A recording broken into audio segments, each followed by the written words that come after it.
There we go. Thank you very much.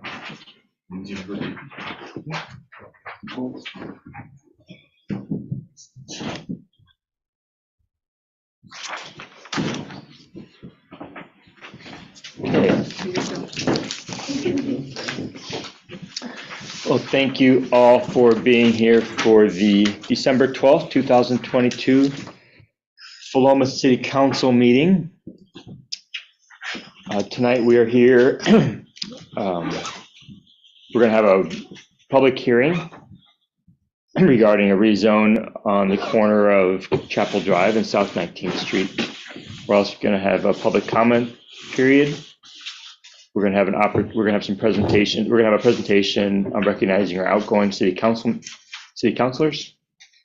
We'll also be talking about a potential lease agreement with CORPAC, and we'll have our council reports as well. Before we get started, I also wanted to, I don't know if folks know, but I also wanted to recognize the passing of Jeff Lamb. He was someone who is a tireless advocate for Philomath residents and was an incredible fundraiser and brought a lot of really good things for the community, and just wanted to recognize that. Just want to take a few moments of silence in recognition of Jeff, Mr. Lamb.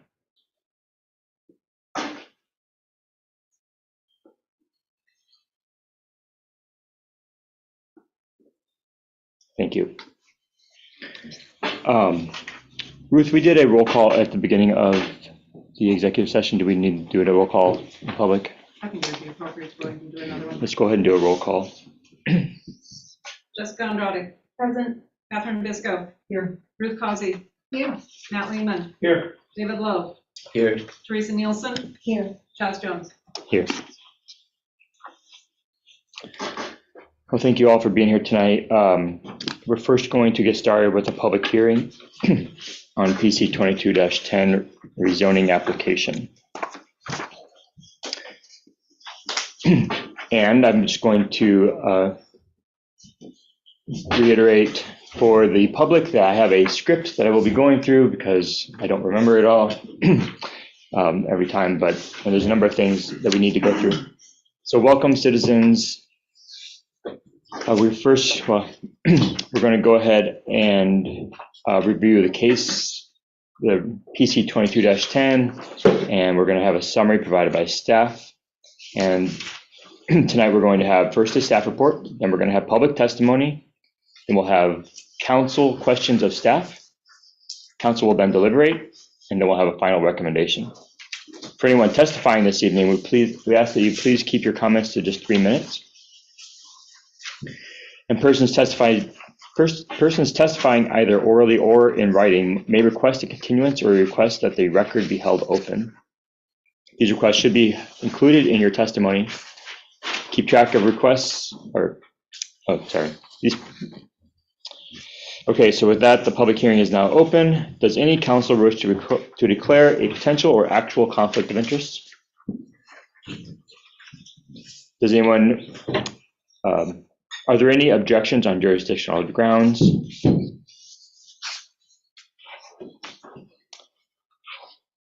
So land use decisions such as this case under consideration are evaluated against applicable statewide planning goals and guidelines and the criteria from the Land Development Code and Comprehensive Plan as presented in the staff report. With that, we're going to go ahead and proceed to the staff report. Pat? Good evening, everybody. For those who don't know me, I'm Patrick Tepper. I'm the associate planner with Benton County, but I contract with the City of Philomath with planning, which I meet in a couple of years. So just to start out, rezonings are rare. They don't happen that often, but in legislative action, they usually follow when cities update their comp plan, or for cities that maybe haven't updated their comp plan in a long time. So we don't see these that often. They're particular to individual pieces of property, and they're geared towards that particular zoning designation, what's allowed in that designation, not for a particular use. So I wanted to kind of make that disclaimer up front. We're not looking at rezoning for a particular project. We're looking at this rezoning, how it meets the criteria, back up to our comprehensive plan and to statewide planning goals. So a little bit background on this property. There's 4 parcels involved. They're all going from R2, which is medium density, to R3, higher density. All 4 parcels were created through 2 partition plats. So 2 years ago, it was 1 piece of property. They were looking to subdivide it into, they did subdivide it into 4 properties for various reasons. I'll get that in a second. All 4 parcels are under 1 ownership. They're all roughly about the same size, which is about 11,600 square feet. So one of the things that we looked at when we're looking at this rezoning in particular is that there's different density levels with these 2 zoning districts. And so we'll allow higher density development on R3 than would in R2. We all know we're facing kind of a housing shortage in the state, even in the county, and this really won't solve that problem, but it will definitely help out. We'll make a dent in it. The city is, in the comprehensive plan, looks or has policies towards the city having a diverse mix of housing types. R2 allows for high density projects, but only to a certain extent. They have minimum and maximum lot sizes. They have minimum or maximum lot coverages. So for instance, an R2 can allow for 40% lot coverage, where an R3 can allow for 80% lot coverage. R2 has a minimum and a maximum size, 6,000 square feet, maximum is 150% of that. R3 does not have a maximum size for the parcel, and therefore can allow for bigger developments, larger densities. Whereas R2, they do allow for higher density projects like duplexes, triplexes, quadruplexes, but only if they don't exceed that 40% lot coverage. So there's the differences in those are kind of the main differences for the land use portion of it. So also this property is on the corner of Chapel and 19th. Both roads are county roads. They're both collector roads. They're both the same capacity of collector road. However, 19th has a little bit lower capacity because of the speed limit and access to it. You'd rather have access off a lower speed limit road like 19th than you would for Chapel, which is a little bit higher speeds.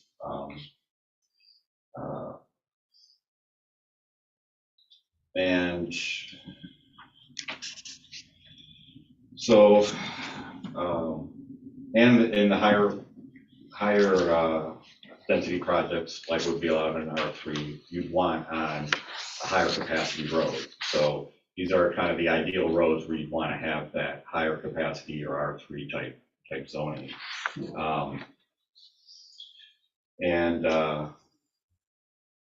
What we want to do is, or most of the review on this goes back to not only the development code criteria, but the comprehensive plan policies. And they really focus on 2 chapters.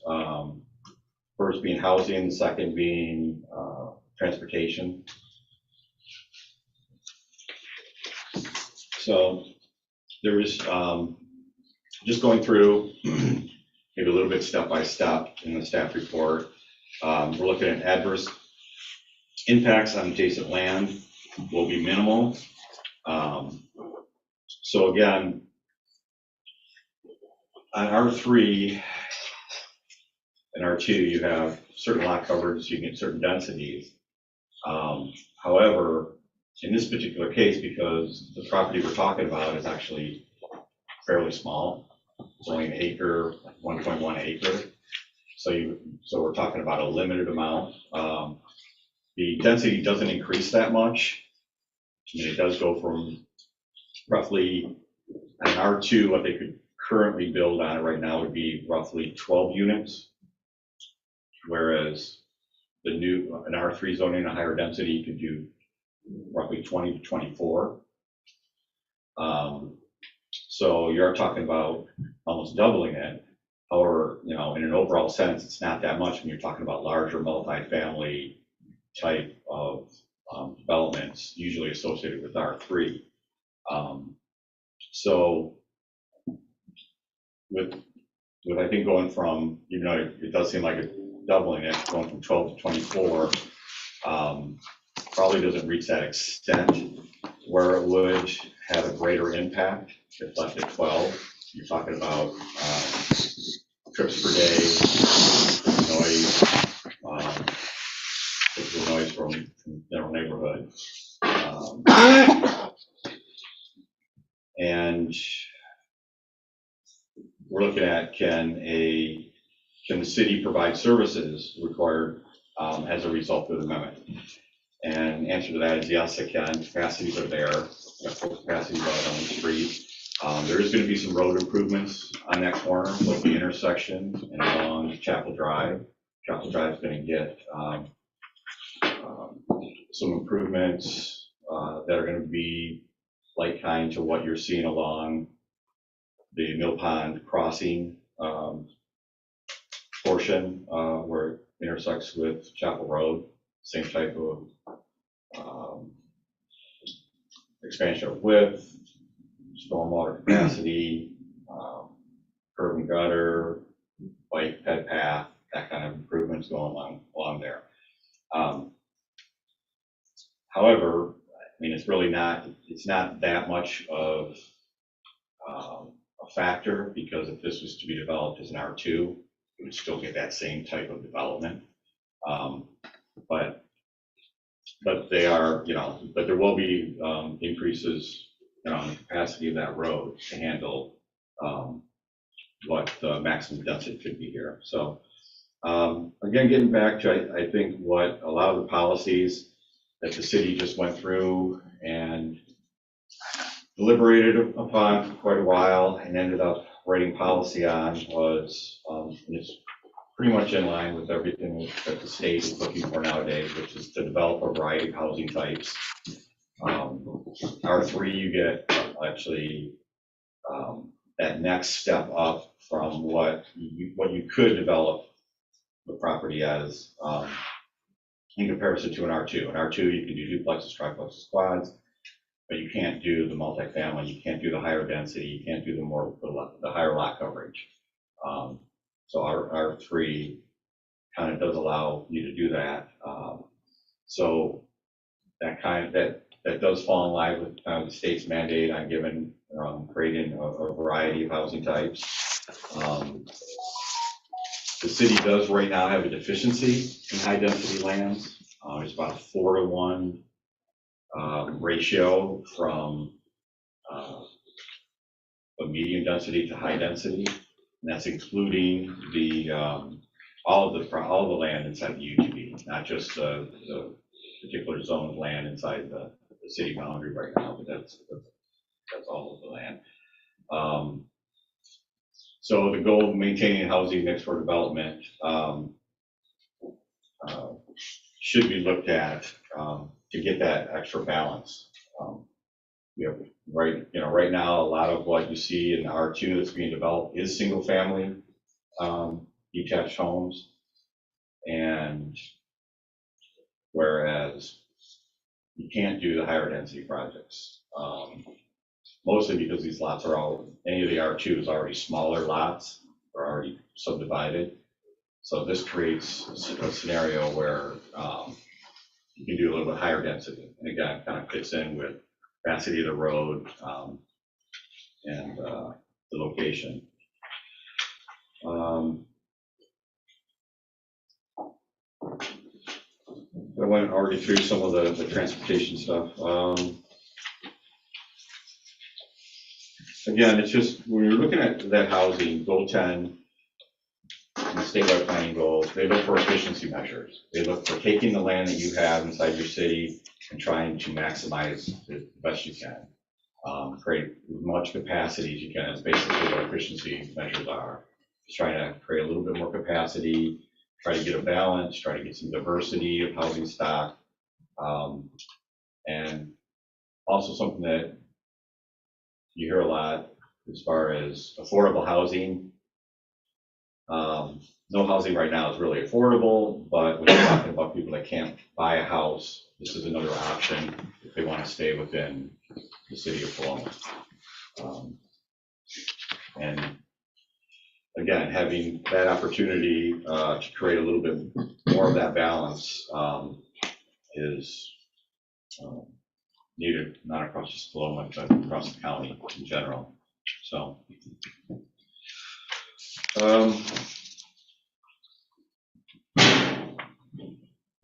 think I hit on most of the high points. I mean, in the staff report, we look at the policies. I've listed the policies that actually support this this rezoning. We found that they do apply or they comply with the statewide planning goals and guidelines. There was no intergovernmental agreements required, except the notice that has been provided. Compliance with the comprehensive plan policies, as was mentioned. Quite a few of them do fall point to getting that housing mix diversity and density. So staff conclude that with the required findings of the plan amendment support those required by the rezone and appropriated here to support this application. Thank you, Pat. Appreciate you being here and presenting that. In your report, does any counselor have any brief questions of staff? We'll be able to ask more questions in a little bit. Two main ones just for staff. So the first one is, who's the Fair Housing Council of Oregon, and why are we soliciting input from them on these things? We usually don't solicit them. They monitor a lot of these types of applications, especially legislative stuff. They usually go through anything like this type of application has to be posted on the DLCD website for post acknowledgement, and they just screen that, and they look for the staff report and they make comments. And they did comment on the Planning Commission staff report that said I didn't go into a great amount of detail on housing in general and gearing it back towards our housing needs analysis. So I kind of pulled a few of those things out that I think were outlined in the H&A executive summary, almost word for word, but it just kind of mixed them in there where it kind of supported. I've dealt with them many times.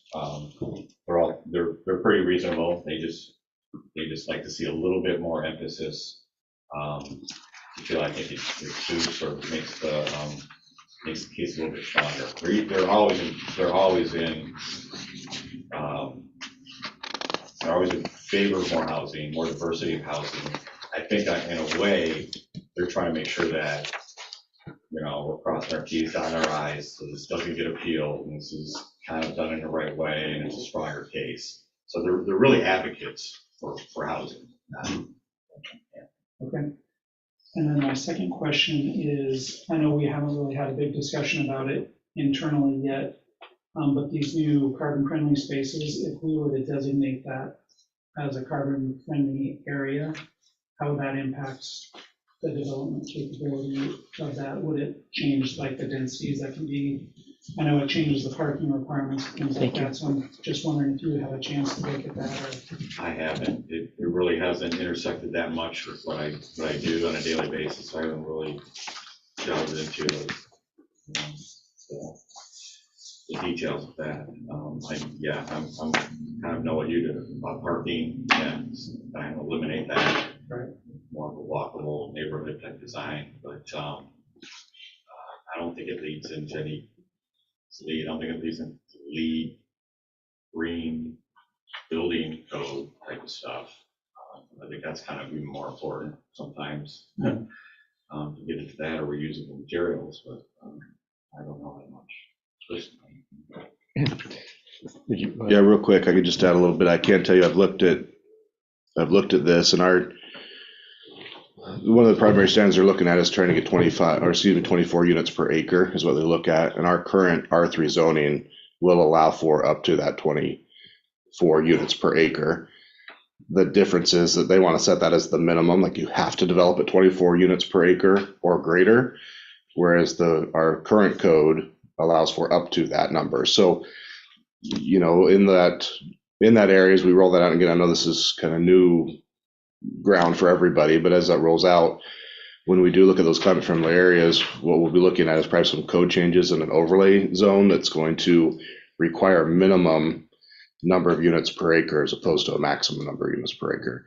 But we're already allowing that in the R3. And in fact, we have a provision for higher density bonus if it's on a collector and arterial, which would actually allow us to exceed that 24 units per acre. So I don't think you're going to see development that's that different than what we currently allow in the R3, but I've not looked that close on the parking restrictions and those other things. But I don't think our current code is that far off from what the climate friendly areas is going to require us to do, other than setting maximums as minimums and vice versa.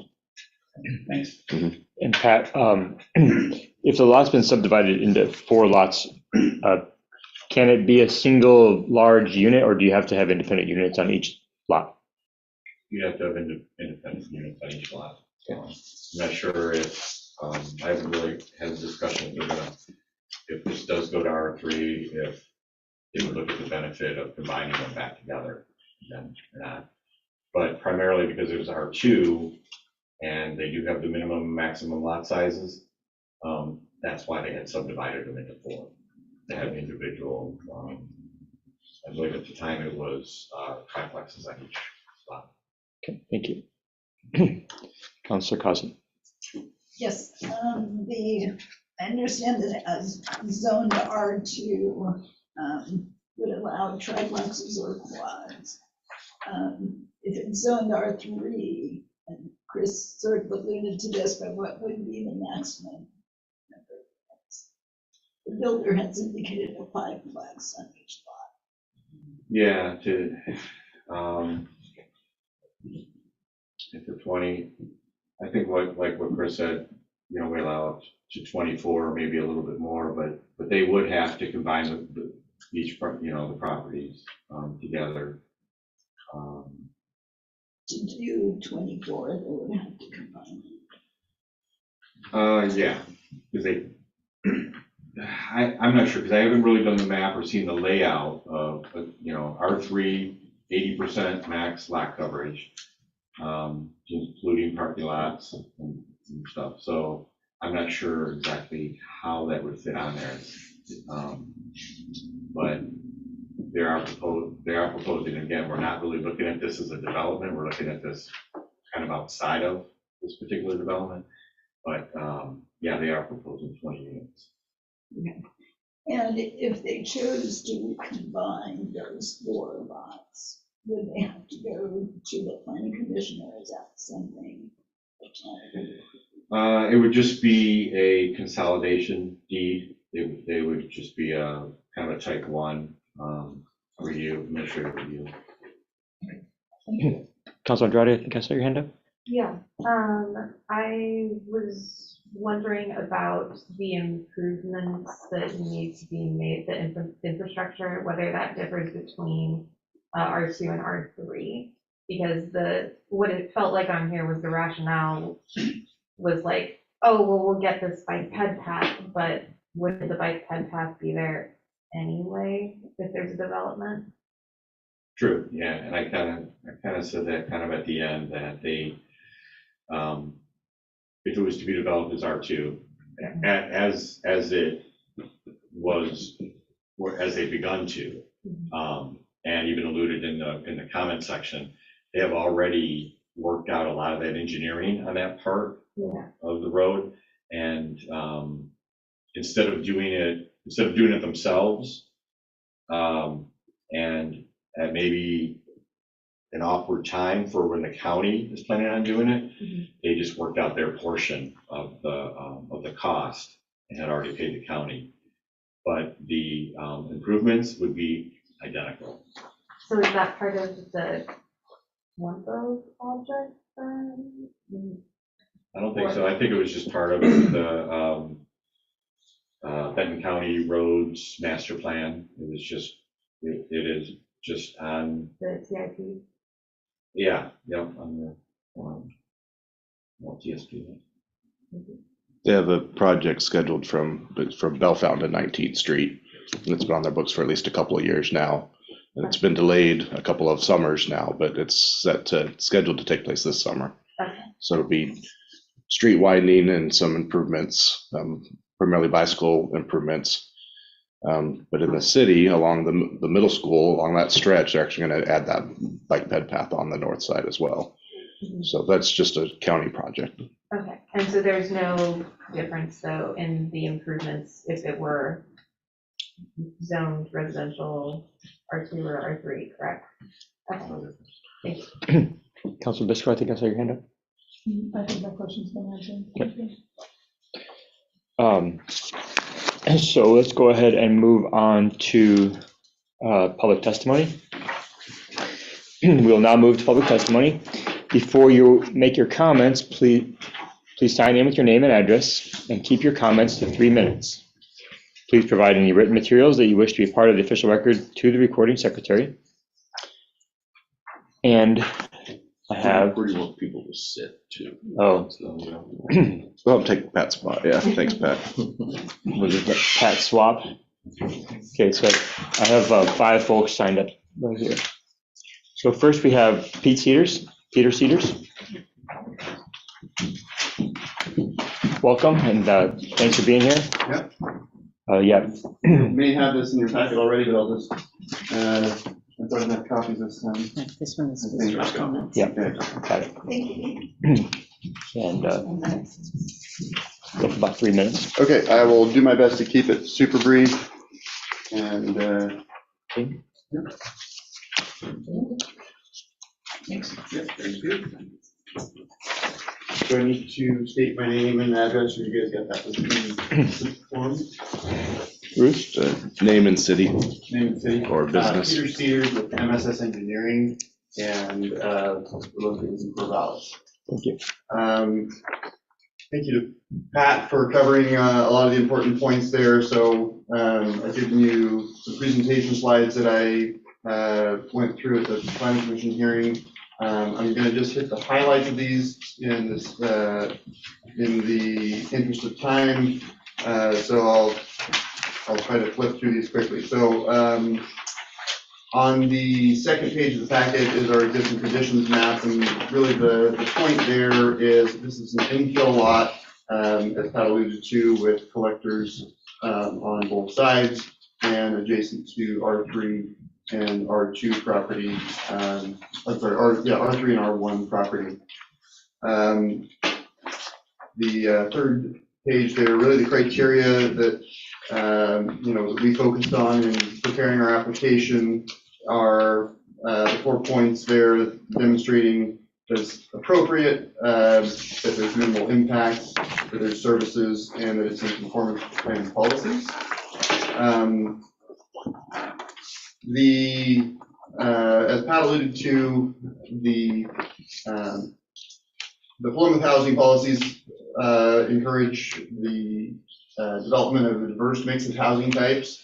There is an affordability issue with housing in general, and economic conditions make single-family dwellings unaffordable for many residents.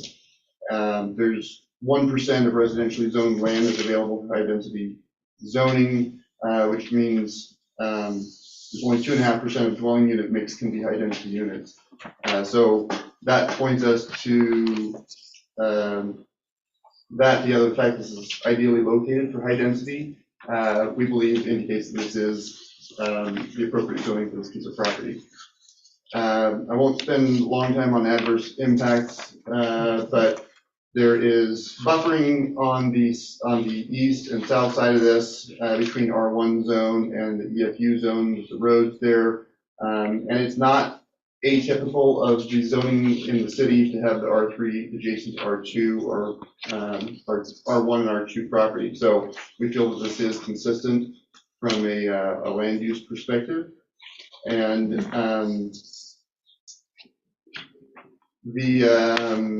30 seconds. Oh boy, okay. Let's see here. I'll skip then to, I don't have slide numbers, I apologize.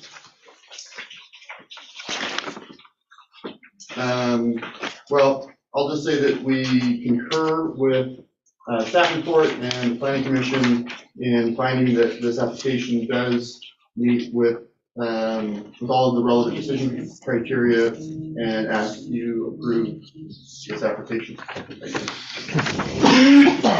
Thank you much. Thank you very much, Mr. Cedars. Next, we have Mr. Bisco.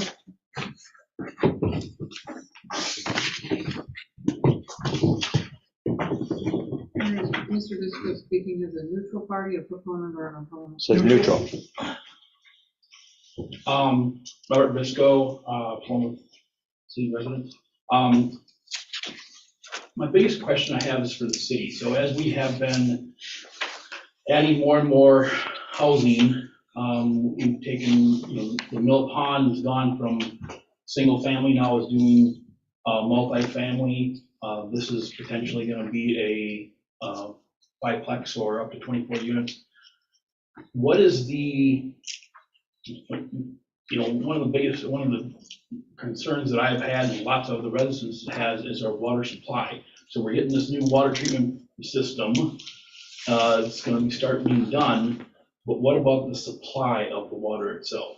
So we have a small senior water rights, and then our largest water rights is junior. And last year we got notified as a city that we have restrictions again. So what is I guess my question, if somebody could address it, is has there been specific, to my knowledge, I don't believe there has been specific research to see where's the limit of what the city can actually provide for water with our existing water rights, and then from there, what is the plan?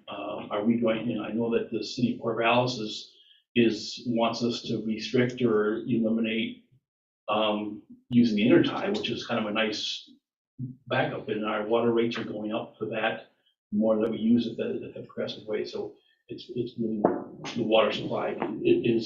We keep on more and more building going on, but there's a big question if we have the water supply to support all these residents, and what is the plan for that? So thank you for your time. Thank you. And Mr. Visco is the only neutral party on this that registered to sign up. And then we next have Janet Lineberger.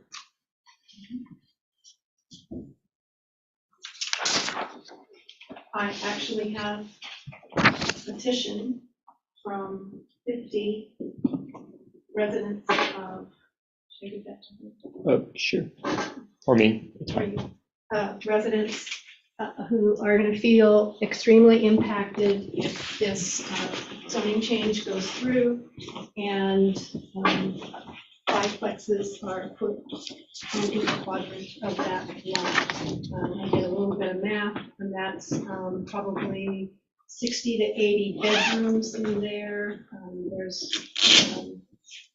going to attract a lot of transient students from Corvallis. That's going to, come and go. There's no pride of ownership involved in that at all. Probably a lot more than one person per bedroom, and a car for every single person that is going to live there, at least one car. It's the adjacent neighborhoods are quiet, working class neighborhoods. And we don't feel that at this point there's even enough services for the residents that are already here. We feel that what Philomath needs is more small businesses, and we think Philomath needs to try to attract those small businesses. A market would be great, so we don't have to drive all the way into Winco or support Safeway. We think that you need more traffic controls through the school zones, speed bumps, lights, whatever. And we think that the tax base needs to rely more heavily on businesses and not so much on property owners. And I concur that the water issue, we're going to get the spray plant, but as the summers get hotter and longer, the water supply is going to get to be less and less. And so we need a supply, not just a way to treat what we've got. So. Thank you. Thank you very much. Appreciate it. And the last person I have signed up for the public hearing is Mr. Tim Rainey.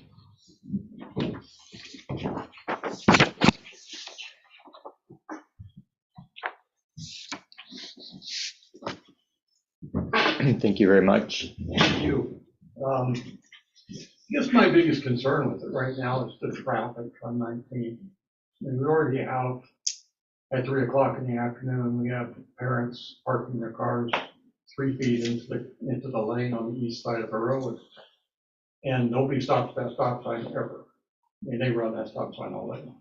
So, and then you add this many cars possibility.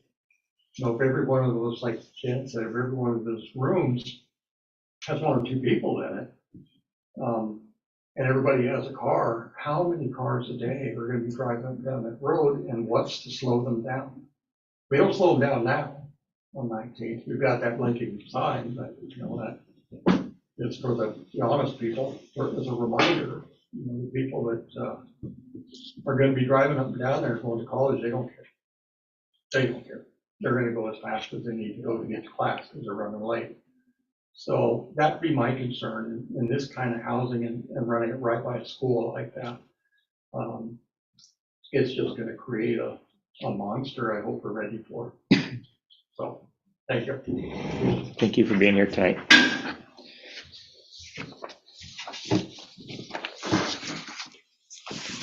Okay, so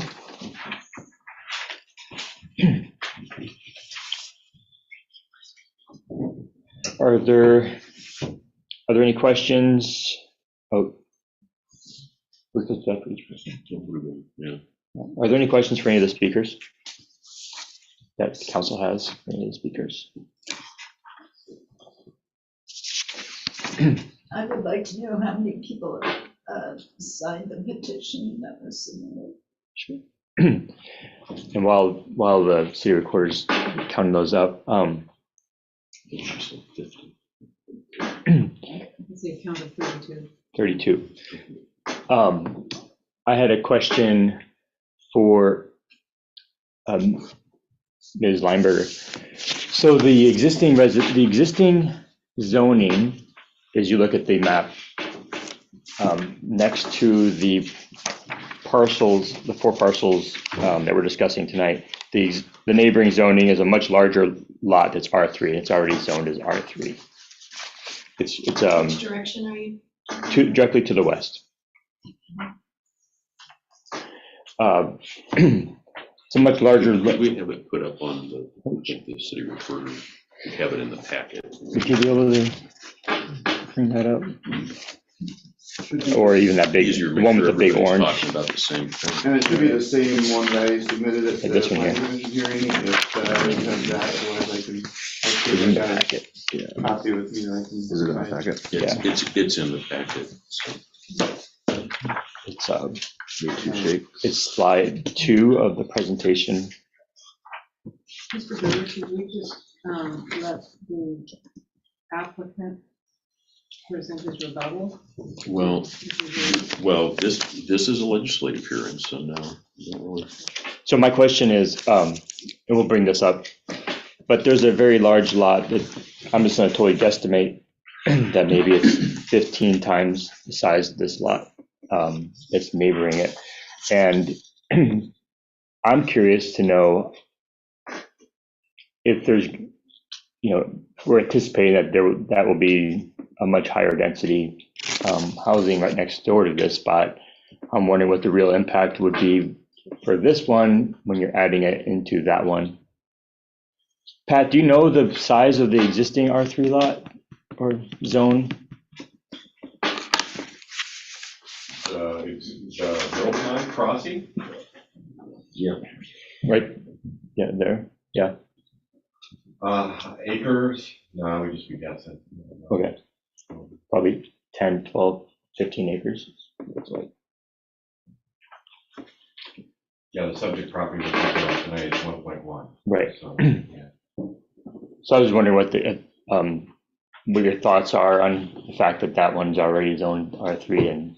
You're addressing that to me? Yeah. Yeah, so I think that there was a big point made tonight that we need a diversity of zoning and different types of housing. And if you've already got a huge lot there that's already for high density, why do you need another 1.1 acre for high density?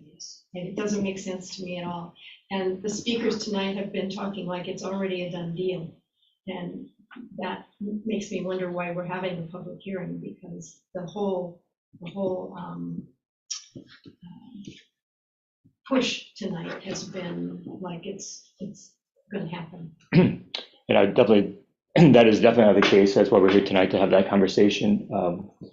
The staff report found that it meets the existing criteria, and so that's how it's presented. But Councilor Nielsen? Would it be appropriate for me to talk about traffic flow on 19th? Sure.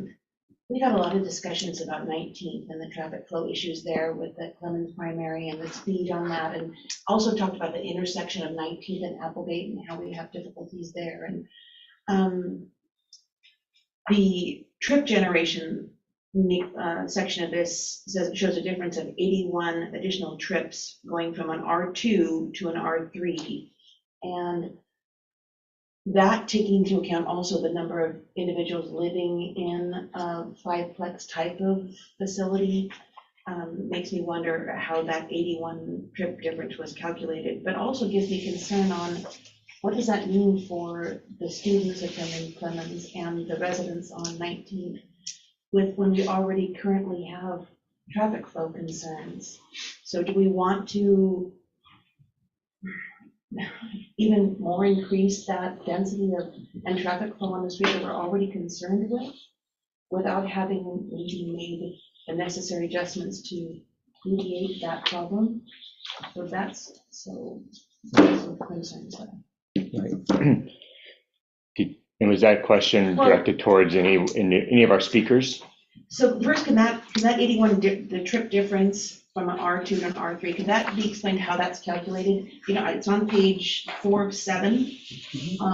It's called trip generation. If that could be explained how that 81 difference was calculated, if that makes sense. Sure. Trip generation is based on the International Traffic Engineers manual. They've done studies on different types of construction, whether it be residential or commercial, and lots of different categories that they have developed. And so they have tables that allow you to estimate the trip generation based on a particular housing type and the size. And so those rates were based on there's a couple of different ways it can be done. I'm not sure, I don't remember offhand whether it's square footage or number of units in that report. But depending on which one it was one of those. And those are then used to estimate the potential peak hour trips as well as total trips, total daily trips. Can I ask a secondary question? Does that take into account, for instance, I consider, Corvallis is kind of a college town, based with OSU, and as us as a neighboring community and having an estimate that it would be, is there a difference of factors considering towns like Corvallis that are college towns where a lot of those multiplexes are with 2 adults rather than a family with children that wouldn't be driving, where college students, if it's 6 college students occupying one place, is there a difference for that? I don't believe so. As far as I understand the way those tables develop, they're national or regional averages. So they're not localized to a specific jurisdiction. And so, when you see, they actually have, in the tables that they provide, there's a bunch of data points that are all plotted, and then they give, the regression that they've done to come up with the value that they provide. So certainly there's going to be some variability around that depending on particular projects, but that's the that's the statistical analysis they use, and it's over it's not localized, it's national or regional. I don't know those tables well enough to tell you which it is, but it's. Thank you. Yeah.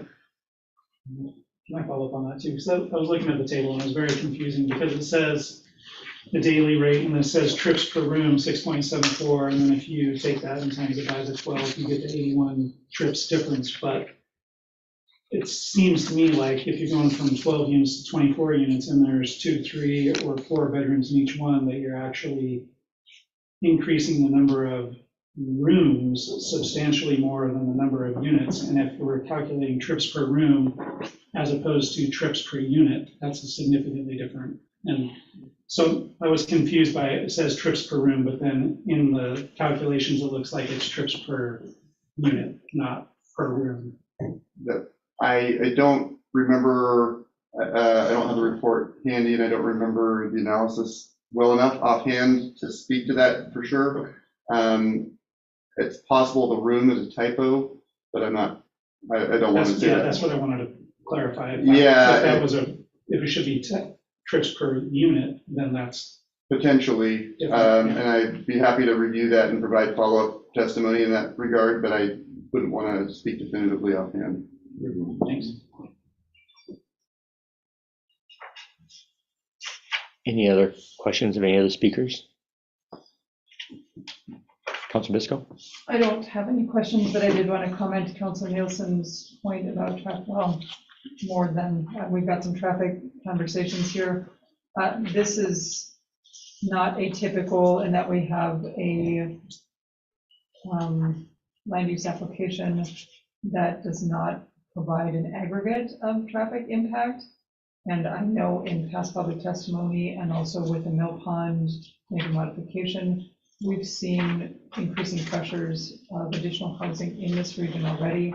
And I'm wondering if anyone can speak to that aggregate impact, because we've now talked about the 19th Street issues with the school at our last work session with the school board. Both Newton Creek Estates and Mill Pond Crossing homeowners have expressed concern about being able to access 19th Street because of the level of traffic. So when we look at this rezoning, it isn't a standalone rezoning, and it isn't just an increase in a silo from 12 to potentially 24 units. We're seeing, I think we went from 166 to 212 in Mill Pond Crossing. Is that the major modification change? What does that incrementally impact this particular intersection and 19th Street in specific with the school? And as the map that we didn't pull up, you see that Mill Pond is that adjoining property. So transportation is a concern here.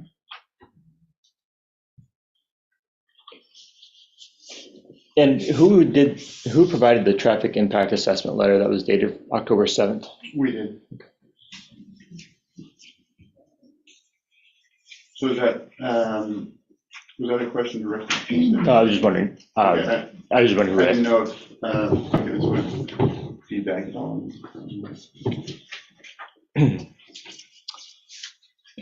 Any other questions for any of the speakers?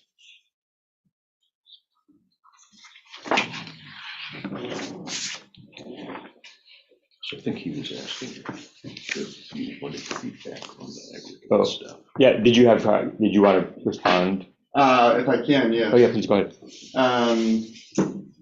Again, I don't have the report right in front of me, so I apologize, but based on my memory, one of the things we looked at there is that intersection of 19th and Chapel in particular, and the transportation plan indicated that that intersection has a very high level of capacity and service based on the current traffic impacts or the current demand and its capacity. I'm sure that even with the the improvements that the county is going to be doing there, that will help with just the overall functionality of that intersection. But if my memory serves correctly, it's currently at a level D service. Level D is considered acceptable, and that's so the overall functionality of the intersection itself is quite high, and the difference that our proposed zone change would make on that really wouldn't change that level of serviceability at all. The only other thing that I would mention is that obviously traffic related to intersections and those roadways is very important in terms of safety for the users. But I think that the question is that the zone change criteria focus on is capacity, and the running stop signs and other things like that may be of concern. Speeding is more of an enforcement than a capacity issue. So that would be just I don't know if that clearly addressed the question. Thank you. Can I respond? Sure. Just to follow up to that, I do appreciate your defining the difference between the enforcement versus the capacity issues. And generally speaking, an addition of 12 additional units in a region like this may or may not have significant impacts. I do want to just reference our transportation system plan is from 2017, and that preceded the work that led up to that. And then I think it was accepted in 2018. That work, I believe, preceded approximately 1,000 units of development in Willamette. So we have seen increases in the burdens on our transportation system as it exists that is far greater than that transportation system plan might currently reflect, just because of the timeline of that and all of the additional housing that we have approved. And that 1,000 units was back a couple of years ago, so that doesn't include the increase in Mill Pond Crossing in this sector either. Okay. Any other questions for any of our speakers? It's not a question. Oh, go ahead.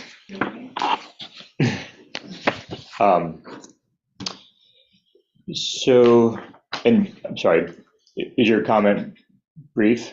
Yes, yes. Go ahead. If it is strictly an enforcement issue now, if you add that many more units, then how much more difficult is it going to be to enforce? Thank you. Thank you very much for that.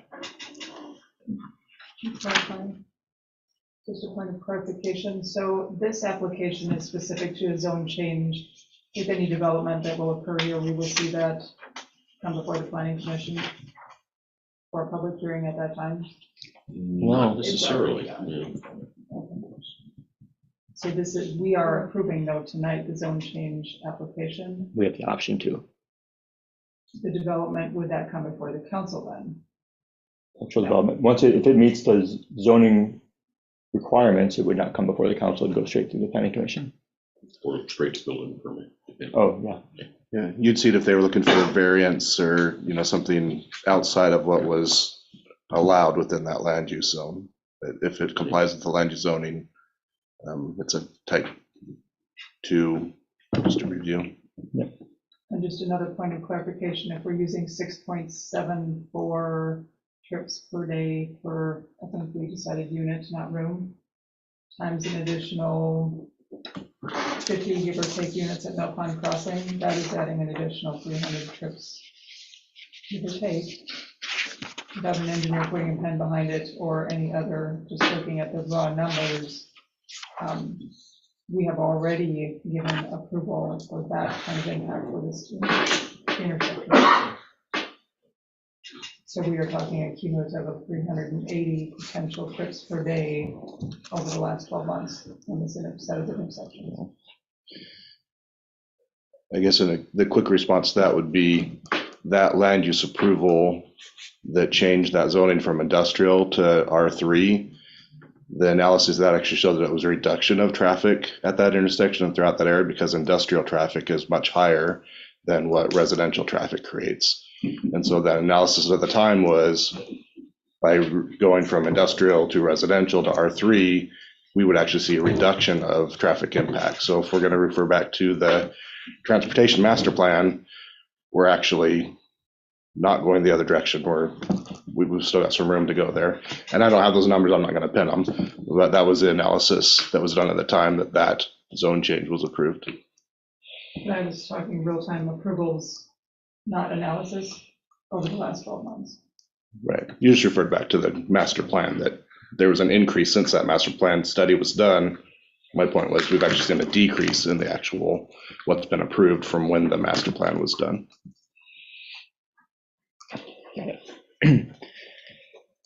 So, Councilor Cousin?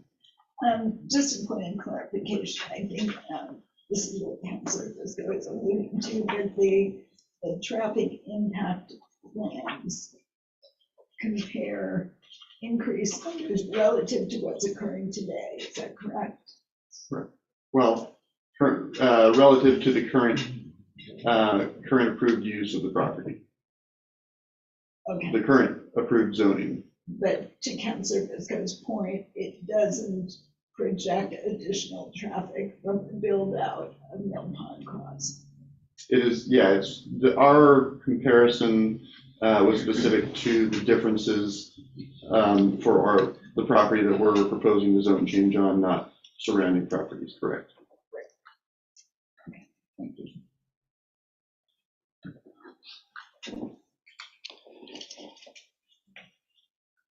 Any other questions for any of those speakers? Seeing none, I'm supposed to remind the council that it may grant a request for a continuance or hold the record open at its discretion. Otherwise, we can entertain a motion to continue, or we can entertain a motion to continue to hold the record open to a specific date. Alternatively, we can go ahead and deliver and close the record and deliberate.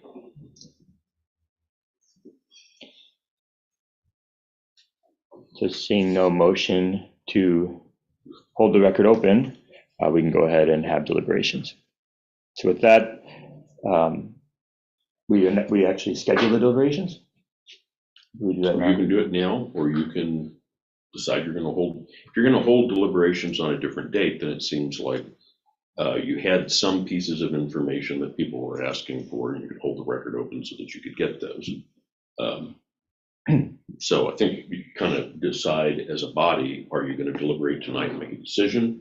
Do you want to ask for, and what I heard were traffic and water and some other things that people could provide you with additional information, and it might be useful in your deliberations. It's up to. Do we feel like we have enough information? Or do we feel like we want more information from staff? Maybe more of a point of order, but since we're at that stage where we're going to have two counselors coming off, two new ones coming on, we've had a public hearing I mean, it's sort of, you could do it kind of both ways. We had the public hearing, so those of us here could make a decision.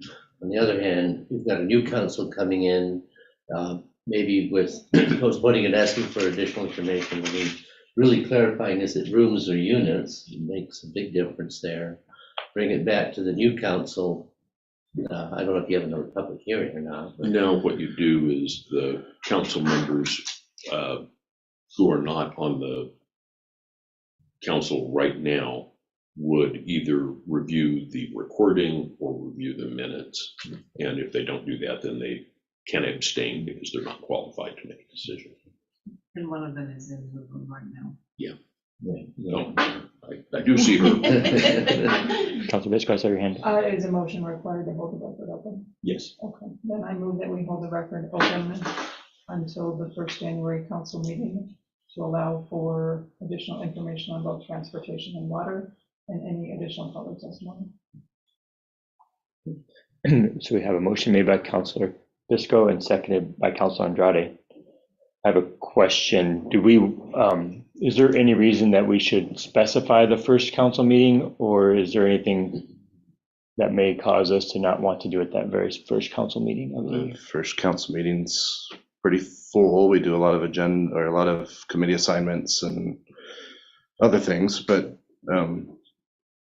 yeah, we can look at it. I don't know what that agenda is fully going to entail at this point, but Right. let's say the next available is probably a safer way to do it. Yeah. Can we clarify a little bit on dates, as in, if you're leaving the record open, are you leaving it open for a week and then you're leaving the applicant an opportunity for another week? If it's a legislative hearing, then you just leave the record open and it's for everybody. It's just a different process than a quasi-judicial decision.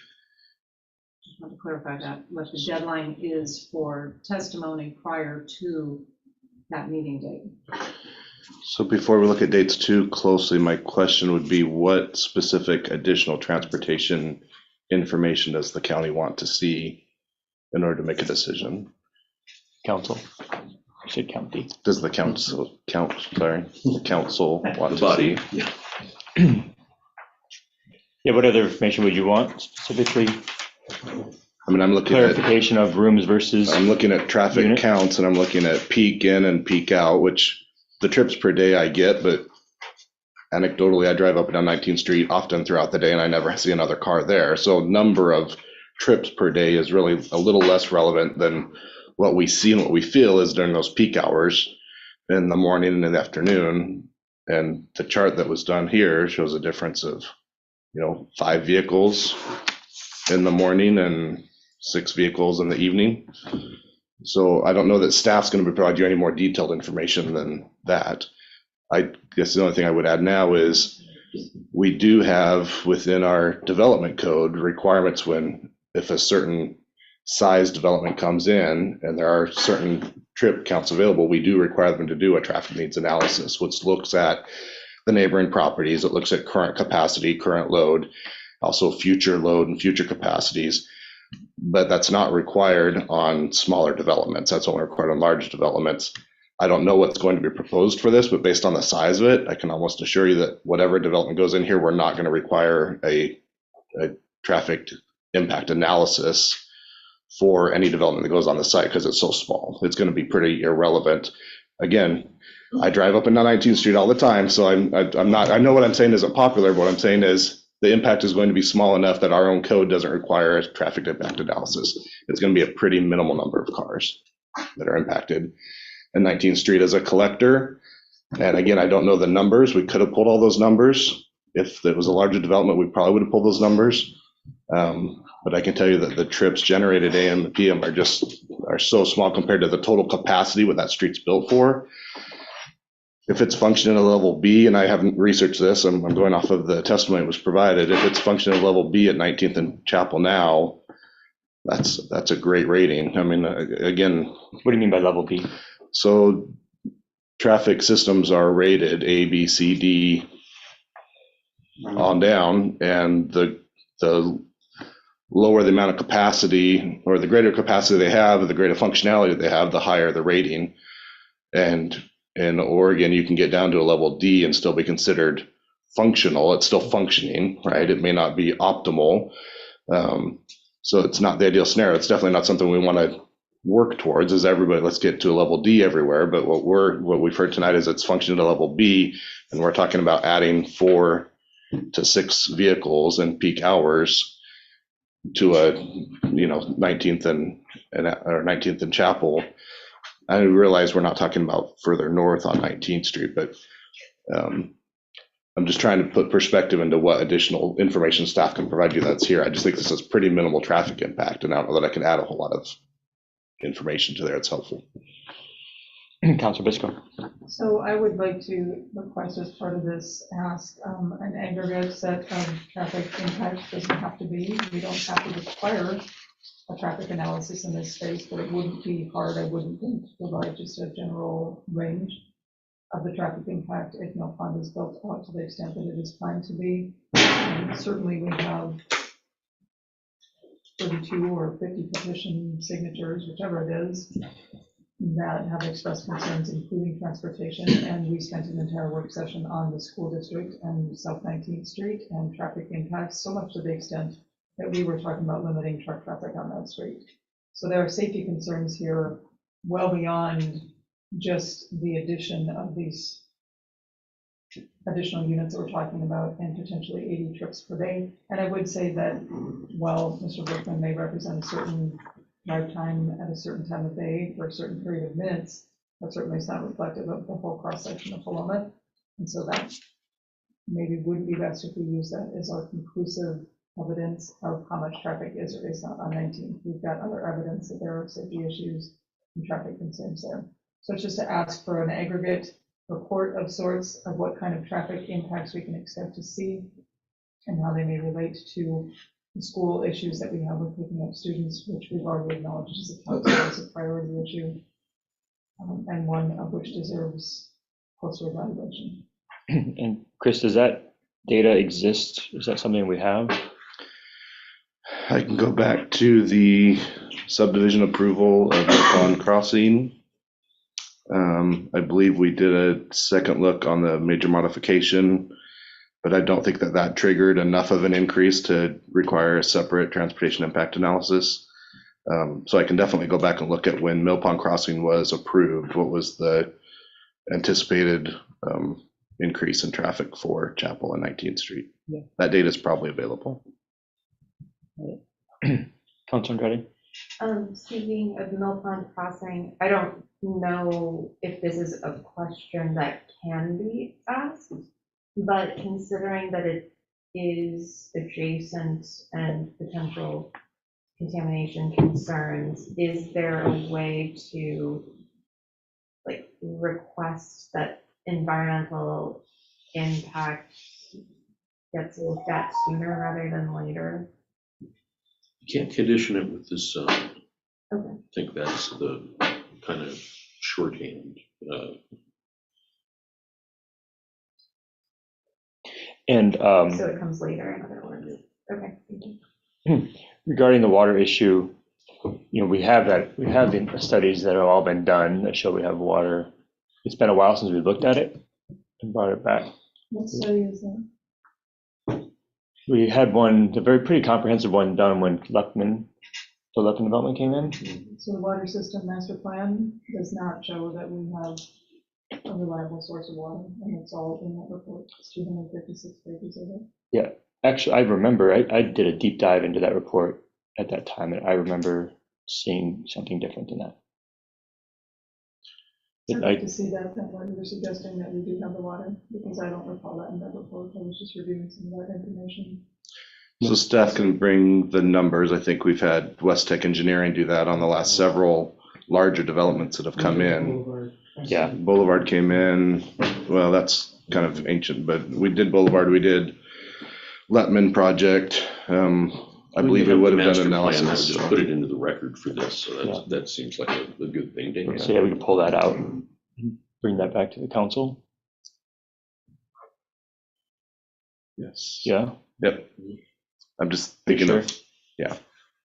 I can find what's going to, I guess I'm getting a little concerned about the term aggregate, because how far back are we gonna go? We have master plans that show based on current zoning, here's the change, or here's what's gonna be required, and now we've got an application for a zone change that's gonna trigger, what we've been given, what the difference is. So I'm not sure how far back we're going if we're talking about aggregate. If we're talking about from the date that the master plan was approved to changes since then, could that be helpful? Or, it's a starting spot, I guess. I don't see that this particular zone change is gonna, it is relatively small. I don't think that it's gonna trigger much of anything. I think it's only the aggregate that would have any sort of impact, right? That's what it seems like. It ties to the criteria, which is, right. Can you provide service? And we haven't really talked about the criteria too much in the last couple of years either, and the requirements that we have. Yeah. Right. Well, again, I didn't write the staff report. The staff report goes through the planner and through Public Works for review, and the staff report indicates that we have sufficient water for this development. It doesn't show the data. We can provide you the data. Again, with the development of this size, that level of detail wasn't taken into account. Yeah. But we can provide that detail.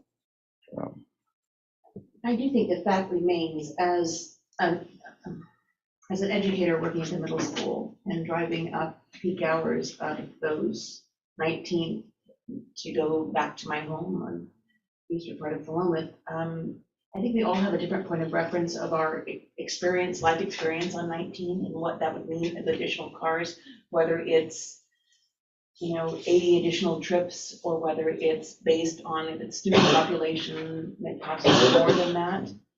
I think there's a lot of things to take into consideration that we all have to consider, a lot of facts, and life experience is one of them as well, and those that are petitioning. I think we'll need some time to really think about a traffic analysis for what isn't required because of the size of the development. That doesn't change the fact that there's going to be change, that there's somehow going to be increased trips, increased vehicles. The access point, if I understood it correctly, correct me if I'm wrong, is that it's on 19th. They're not exiting onto Chapel. And so surely if they go right and go onto Chapel and down, that's a different kind of traffic pattern than if they go 19th and left up towards Applegate and Main Street. Total different situation to consider. And so I think there are a lot of factors that we as a council need to think about and base our decisions on. The other, can you just speak to, this is a zone change. Before, you've got a motion. Yes. And I don't know if this is going to the motion or going. I think it's relevant. Okay, No, I totally get you. I've been thinking about it too. At some point, maybe that motion ought to be.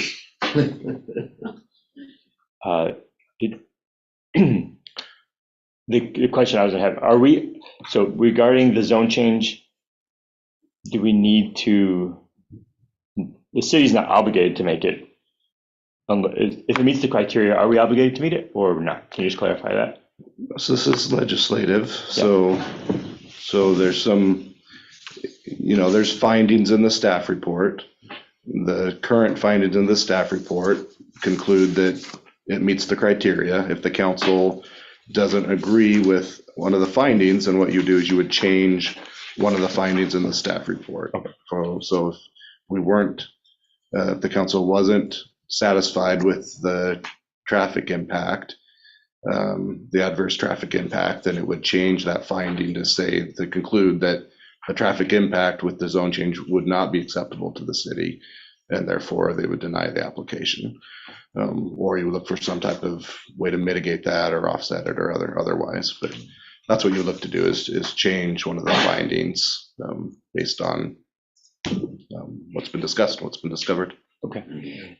So with that, I'm gonna make a motion to amend the motion, and I move that we remove the reference to the first meeting in January to allow us a little bit of flexibility there.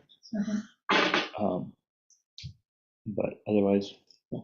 So I made the motion and seconded by the amendment to approve as amended by Council Bisco. All in favor of amending the motion, please raise your hand and say aye. Aye. Aye, motion carries unanimously. Any further discussion of the motion on hand? Councilman? Yeah, I'd like a little bit of time just to think about it, because there are a lot of impacts here, and some that I hadn't thought about before I got here this evening. But I did have a question for Council Brewer. I can wait until after the vote. Okay, no problem. So this is a motion to continue the hearing, essentially, until a future date. All in favor of a continuance, please raise your hand and say aye. Aye. Aye. Motion carries unanimously. So back to the city recorder's question, which is when do you want information from the public to come in? So when do you want to close the record? You could, it could be a week or 2 weeks or something before, but it's just good for everybody to know what that deadline is. My recommendation from staff would be that we do have the record closed and then give staff some time to compile, get information to you, give you time to read through everything. So you want some time between the record closing and the next hearing. And the next hearing could potentially be the first council meeting of the month. So, Yes. so sometime prior to that, at least a week prior to that. I think at least, well, I mean, you got holidays in there Yes, too. bear in So, mind, we have the 10 days? holidays. I know, 10 days before? yeah, I don't have a calendar in front of me. It's going to depend on which days, honestly. so if your next meeting is the 9th, followed by maybe the 23rd, the 9th, if you worked back 10 days, you'd be 30th. in the middle of the holidays week. So that might not be something that people are going to be really responsive to. So it might So push should we that just out to count the on not 6th. doing it in the first meeting of the month and just do it after the new year? Do it on the deadline by the 9th?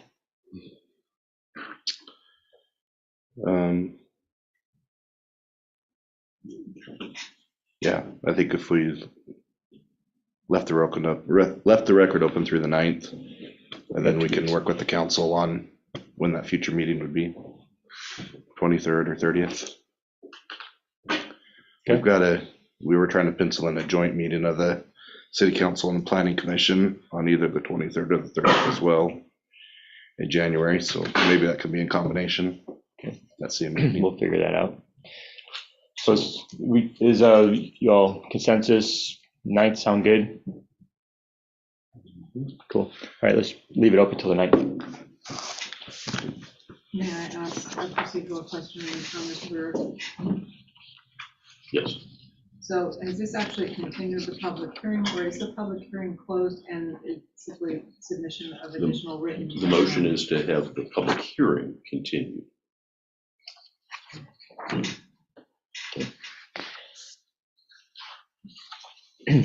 Okay. Any additional questions of staff? Councilor Lehman. Council Brewer, we've had this conversation once about a year and a half ago, but at some point, we're going to digest with 1,000 cuts, as you mentioned previously, because this development doesn't trigger a traffic study, and the next one's not going to, and the next one's not going to, and the next one's not going to. And the I don't know about you, but incremental. It's difficult to get to Safeway right now, depending upon what time of the day you go. I've noticed that. And it's gonna get worse. And as I've probably said more times than I should, our state doesn't seem to be concerned about that in the slightest. I think that's fair. I would also say, the capacity to require development to build to meet incremental demand is also limited.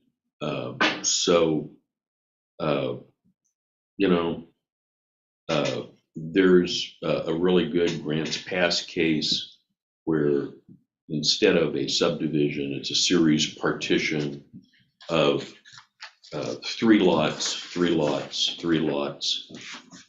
with nothing ever triggering a road improvement sufficient to carry the burden if you took all of that property. And there's not really an elegant way to take care of that.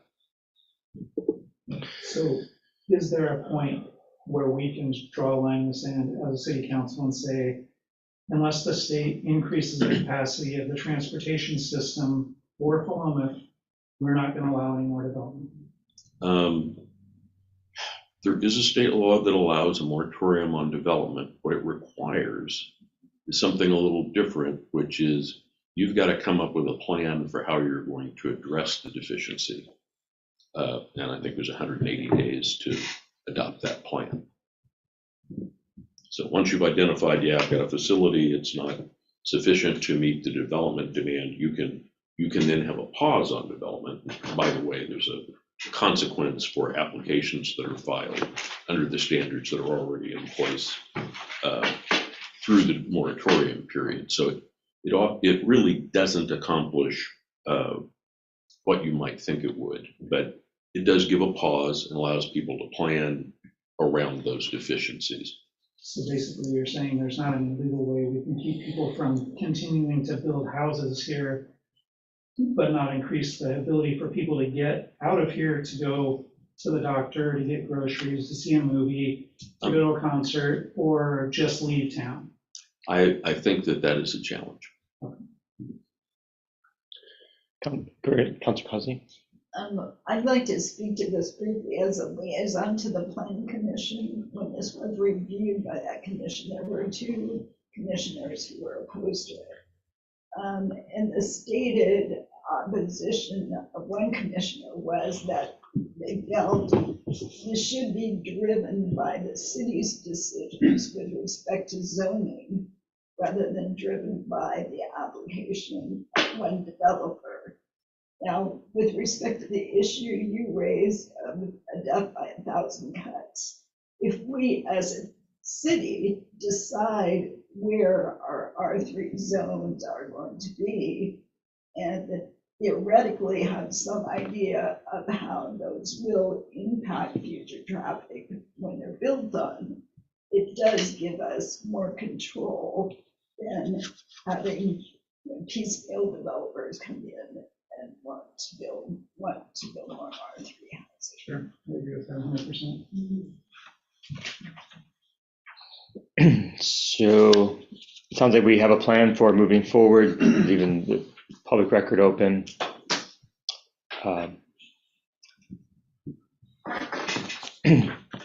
So, That has happened. and now we're there, right? We're not in an appeal because we don't have a decision. Okay.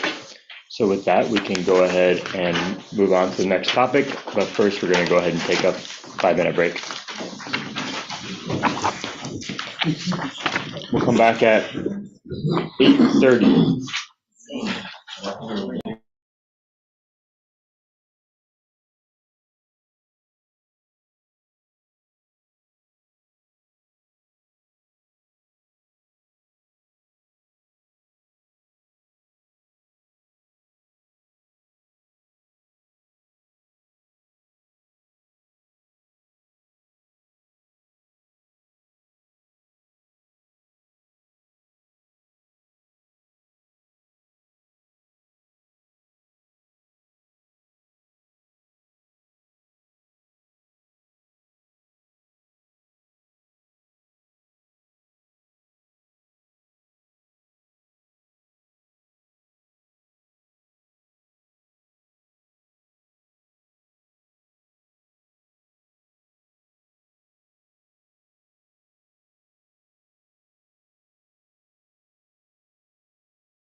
All right.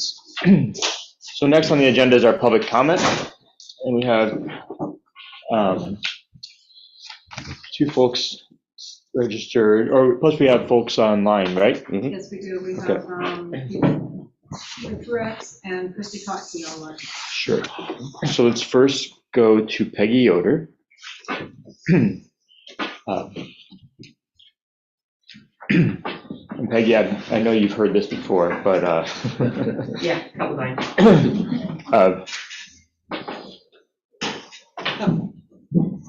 What happened? I would just go ahead. All right. No, well, you've got other people who may not. Okay.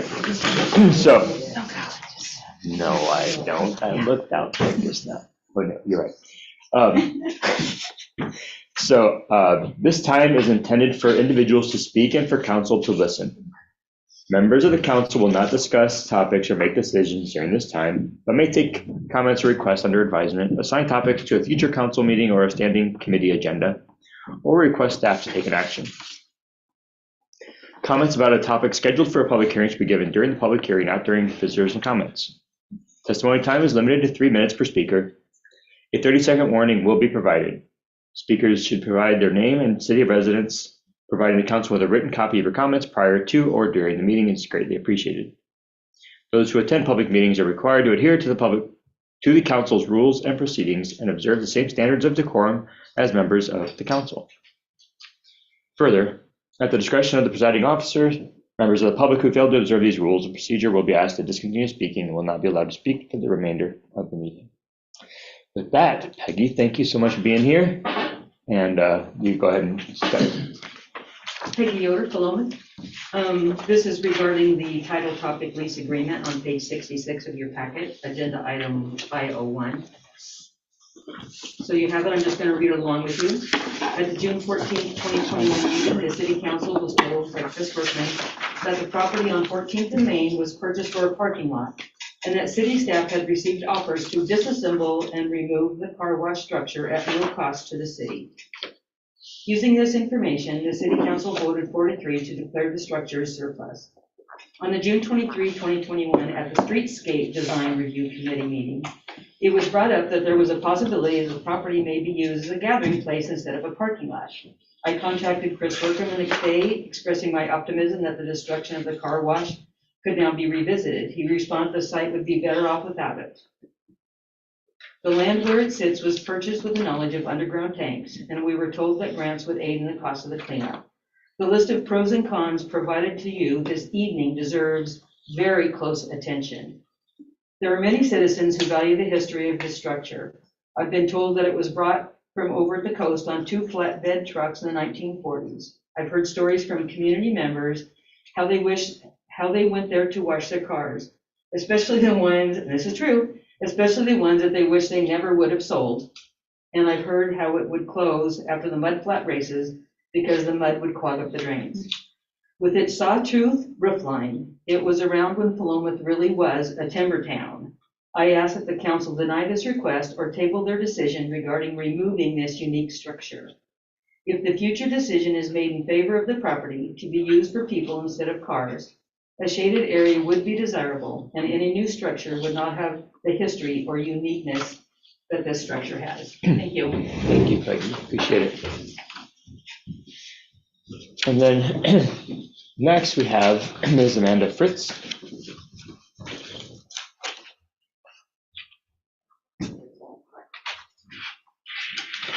Good evening, Mayor and Councillors. I'm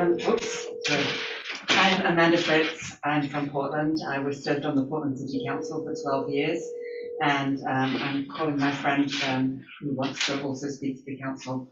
I drove down from Portland today, staying at the Galaxy Motel, which is absolutely fantastic. It's going to be my go-to lodging whenever I need to be near here, Corvallis, Eugene. So I'm here just to commend and honour Councillor Catherine Biscoe, and to let you know how very grateful the people of Oregon, and particularly the city council members of Oregon, are so grateful to Councillor Biscoe for all of her work with the League of Oregon Cities. She's been the president of the Women's Caucus of the League of Oregon Cities. She has been so phenomenal in putting Philomath and small cities on the map. You know, your question about how do we get the state to listen to us, I think it's through the League of Oregon Cities, and our current president, Tania Browning of Central Point, has certainly been marshalling the troops or gathering the council members to help small cities get their voices heard by the state. And Councillor Biscoe has absolutely been a huge part of that. I think she's the only person, I know she's the only person from Philomath to have served on the League of Oregon Cities board for at least the last 20 years, perhaps ever. And she's really done your community proud. She's done so much good work. And Tania Browning, who is the current president of the League of Oregon Cities, is on the speakerphone, and she would just like to say something to Catherine as well. Thank you so much for giving me this opportunity. Catherine, Councillor Biscoe, thank you so much for your service to the entire state, 241 cities. You have made our board an incredibly diverse and inclusive board with your work on the Women's Caucus, and I appreciate, and I know all the other cities do as well. Thank you very much. Thank you for your time, and thank you for the work that you do. It's very hard work being on the city council. Councillor Andrade, congratulations on showing that every vote matters. And it's now up to you to carry the mantle and the torch at the League of Oregon Cities, and I know that you're going to be able to do that. Thank you very much, Matt. Thank you. And we have two folks online, Mayor Truex and who else?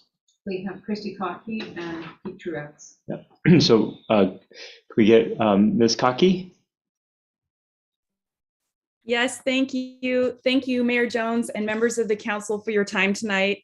I also want to thank Ruth Post. She did an excellent job of communication with those of us zooming in from Forest Grove and other places to make it easy for us to attend the meeting tonight. I'm just commenting personally tonight. You've heard from a couple other people about the impact that Councillor Biscoe has had, but I wanted to read a short little thing here about her. Nearly 3 years ago, I joined a city council led by our mayor, Pete Truex. One of the most important things I learned from my mayor at the time was that building relationships was essential when it came to making effective policy. The second thing I learned is that connecting with councils, and cities outside of our own also leads to sharing of ideas and policies that result in consistent policy building that can help to address some of the issues we all share.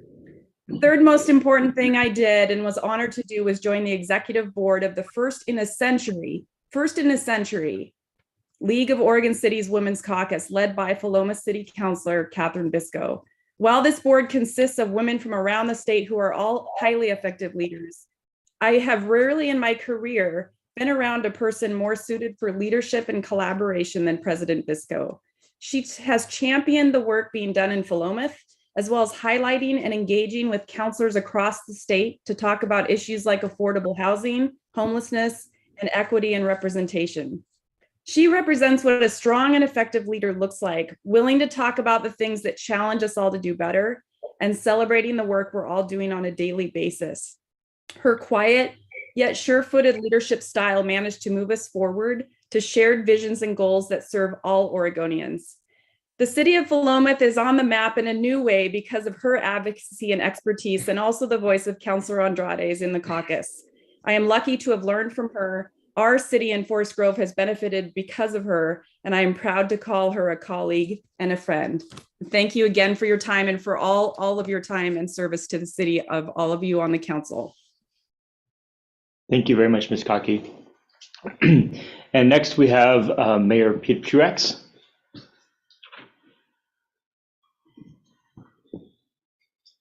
Mr. Mayor, there. Thank you very much. As of about 2 hours ago, I am no longer the mayor of Forest Grove. We had an election and they chose Melinda Wenzel, a member, by the way, of this Women's Caucus for the League of Oregon Cities that was created and led by Catherine Biscoe. Councilor Biscoe has organized and presented testimony to the board, the LOC board, to gain support for creating the Women's Caucus, and she successfully has led the new group as president during its inaugural year. She has done a great deal, not only for women leaders throughout the state of Oregon, but for city officials throughout the state of Oregon. I'd like to close by saying that I guess one of the things that reminds me of all of this is that there's a New England poet, Robert Frost, and we're all familiar with him. And he wrote a poem that we all had to memorize. I'm of an age where we had to memorize stuff when we were in junior high school. And one of the poems I had to memorize was The Road Not Taken. That requirement has sort of stuck with me. And the closing lines of that poem are, two roads diverged in a wood, and I took the one less traveled by, and that has made all the difference. I would just like to say that Councilor Bisco's care, cooperation, and compassion have indeed made all the difference for Philomath, for the state of Oregon. Thank you very much for allowing me to comment. Thank you, Mr. Mayor, and we'll miss seeing you at the OMA meetings. Be well. So really appreciate all those comments. It's really great to hear the positive feedback for Councilor Bisco's involvement at the LOC. With that, we're recognizing our outgoing councilors. And on that note, we'll go ahead and honor Councilor Bisco, who was on the budget committee from 2019 to 2020, and the city councilor from 21 to 2022. And we have a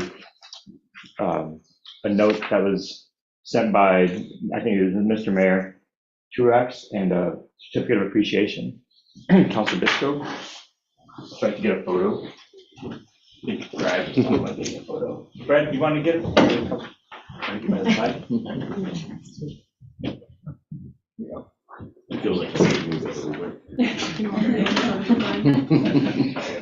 I'm going to stand behind Mr. Bisco. Help with frame. Get some direction too. A little more to the left. Yeah. Black and white. Actually, we're.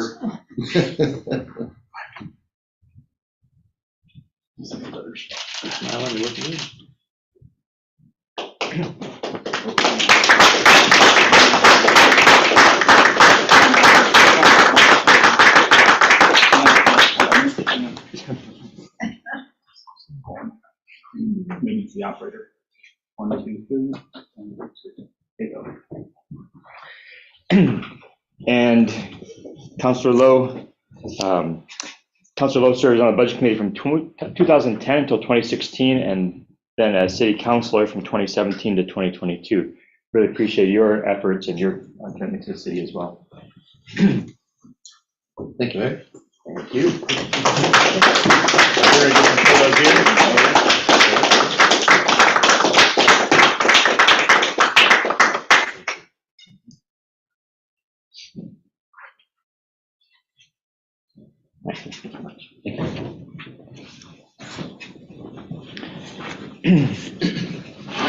So next on the agenda, we have a consent agenda. I understand there was motion to modify, is that correct? I'm pulling out my email. Sent to the city reporter. I moved that a bullet point be added to discussion, right, sorry, to following line 51 on page 93. That reads, potential unintended legal consequences of deciding to no longer issue non-remonstrance agreements without identifying a suitable replacement option. I know it's slightly different than what I used to do. I appreciate you. Can you repeat the line number? Yes, it is, it would be after line 51. And could you read this statement again, please? Yes. Potential unintended legal consequences of deciding to no longer issue non-remonstrance agreements without identifying a suitable replacement option.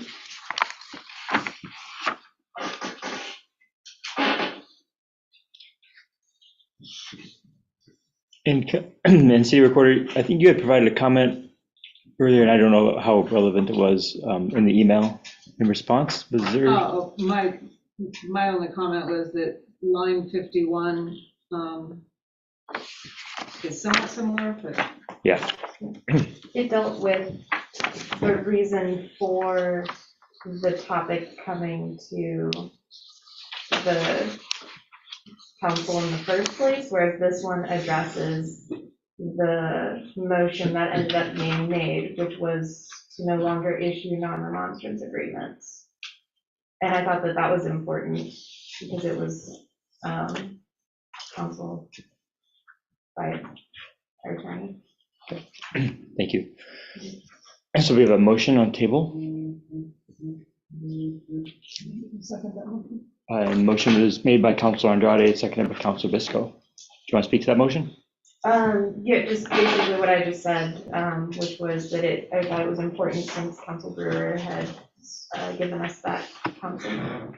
Okay, any further discussion? All in favor of modifying the minutes as stated, please raise your hand and say aye.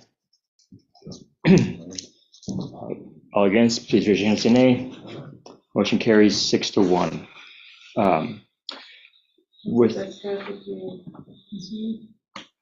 Did you vote for or against? Okay. So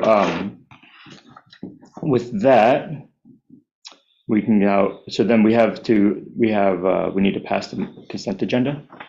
So as amended, I'll make a motion that we pass the consent agenda as amended. Second by Councilor Lowe. All in favor, please raise your hand and say aye. Aye. Motion carries unanimously. Next one, we have a new business item on the lease agreement with CORPAC. Is that going to be you? Yep. I don't know. So as you know, well underway with some of the surveying work and preliminary work on streetscape project. CORPAC has reached out and would like to use the lot at 14th and Main for staging. Right now, we've kind of got a verbal agreement to let them get there as they were getting equipment over and just needed a place.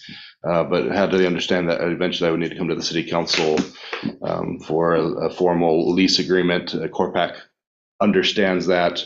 They have looked at other sites. They're continuing to look for other sites for material storage and other things. So, but they are having some trouble. I think it's important to relay that there's not a lot of places in the proximity to the downtown project that are going to meet their needs. This one does. So they're very intent on getting a lease in place. Provided kind of the trade for that, we wouldn't be looking at a monthly lease amount. What we'd be looking at for them to do is to do some of the cleanup that DEQ is going to require us to do on that site. Removal of the existing structure, removal of the storage tanks, removal of contaminated soil. And that's all based on the phase 2 environmental assessment that was done prior to us purchasing it. And some of the work that we know was done by the Nussbaums before we purchased it. So I've been in conversations with DEQ. Mary Camerata wants to meet and kind of work out a plan on what that would take. The city would still be responsible to do any additional discovery work that needs done, get the permitting through DEQ. What CORPAC would be doing would actually be the physical removal. So they've got material on site, they've got equipment on site, they've got manpower. They would be able to take care of the cleanup. They are certified through DEQ as a contractor that's allowed to do environmental site cleanup like this. And so they wouldn't have to go through any additional processes for them to be able to do the work. They just need to see that we've got the permit from DEQ. There's still the potential to apply for a grant through Business Oregon to help pay for the permitting process. It's not overly expensive, but there's still some costs that we could acquire there, especially if there's additional testing that needs to be done. Excuse me. If there's more testing needs to be done, that could get, it could add up to in the thousands of dollars, maybe into the $10,000 range at most, I would imagine. So we'll still pursue those grant opportunities. But regardless, this would give an opportunity for the city to be able to get that site cleaned up without having to put out any money for the actual construction / removal / disposal of the contaminated site. So I put a value in there that's based on previous work that's been done on similar type projects. It's talking to other city managers for other types of projects like this. I recognize it's a loose number, but trying to give it a ballpark of what the value of that construction demo work would be. And happy to answer any questions. Thank you. Councilor Nielsen? And is CORPAC aware of that agreement timeline as far as having it done by the time the project is coinciding with the streetscape project being done? Are they? The cleanup being done in that Yeah. timeframe? They're aware that DEQ has given us notice that we need to get the site cleaned up. But we don't have a real strict timeframe on that other than that DEQ wants to see us making progress. Right, but in your bullet point, it says property will be cleaned up and ready for development at the end of the lease period. So they're in accordance with, by the time the lease period is over, their work on that site will be done. Yeah, they'd like to do it tomorrow because they want the structure gone. They want the tanks out of the way so they can have their stuff there. So as soon as we've got the permitting, they're going to be right on top of it. They'll be waiting for us to get the permits in place. That's what's going to take a little bit of time. Right, thank you. So that, what we've heard about that sawtooth structure, the old car wash, is that anything to just be, rather than just demolished or destroyed, just put somewhere else, save that sawtooth thing for some other purpose? I mean, I don't see it being worthwhile there at all, but it could maybe be incorporated in something else. Yeah, after it was declared surplus, I put it out on Facebook, put it out for bids, see if anybody would want it. I got one bid for $100, and we actually went as far as to have them sign a volunteer waiver that they were going to volunteer to take it off of the site to cover us a little bit, and that was 8 months ago. They've not performed, no follow-up. I've not seen any interest there, so we could put it out again, see if anybody else is interested, but it's a lot of work. It's a frame structure, it's bolted together, and it's heavy equipment. It would take heavy equipment to haul it, to move it, take it apart, put it together. So I think there's a small niche of folks that would see value in we're trying to repurpose it. Councilor Andrade? In order to remove the tanks and the soil and whatever other things that need to be removed, aside from the structure, does the structure need to be moved, or can it stay there and just kind of be? The structure's not on top of any of the other contaminated areas that I know of. Okay. Yeah. Because we have had interest by community members, and I think it would be important to reconsider. I think we should reconsider keeping it. And I guess I will make that in the form of a motion. I would like to remove letter A from the lease payments of the real estate lease. Or I moved that, sorry.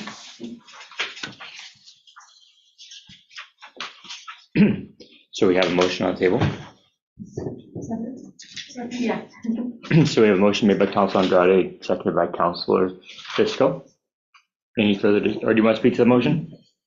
Yeah, I think it just, it has a history here, and, if we're going to be, if the aesthetic is timber town, then shouldn't we incorporate some of that authenticity that, I don't see how it would harm anything, and, so many people have stated that they want some sort of gathering place at this lot. Why not just keep it there? Thank you. Any further discussion? Councilor Bisco. So if it can be removed from this lease agreement and the demolition of the other contaminating issues and tanks and such, is it something that could go to the public art committee for discussion and consideration of where it might work into any of, whether it's there or any of the other number of public gathering places we're talking about? Yeah, I think anything's possible. That it has historical value here. Councilor Kazi? Yeah, I would say it could certainly go to the public art committee. I think in order to move forward, we'd have to have some idea of what would be done with it and what the cost would be. I'll be very, very frank from my perspective. I think it's ugly. I wish it weren't there, and I don't think it suggests Timbertown at all. But I wasn't here, 40 years ago to wash my car in it. And personally, I think no matter what you do with it, it's probably still going to look like a car wash. But we can certainly, the people in the art committee are much more creative than I am, and they may have some viable ideas. Thank you. Any further comments, questions? Councilor Lehman? I say burn it, get rid of it. I'm not in favor of keeping it. It's been an eyesore since I've lived here for 20 years. Hasn't been operational as far as I know in that whole time, and we tried to get rid of it a couple times and there are no takers. It's going to cost us money to move it. It's going to cost us money to maintain it, and if I could push it over, I would. Are you volunteering now? Thank you. I'm not, because I don't want to hurt myself. I'll just make note of the public comment earlier. I think Plan Commissioner, what's her name escaping me on Sunday? Sorry, Peggy Yoder, sorry. I'm somewhat medicated this evening with a cold, so I'll apologize. Her comments, I think, during public comment period, I just want to make note of them. I mean, she obviously sees it as having some value. I do disagree. I think she stated my opinion very accurately. I don't think it's a piece of artwork. I don't think that it inhibits or demonstrates anything to do with Timbertown. The sawtooth roof isn't even a real roof. That's just something that was made up. It's an angle iron. It's two A-frames stuck together.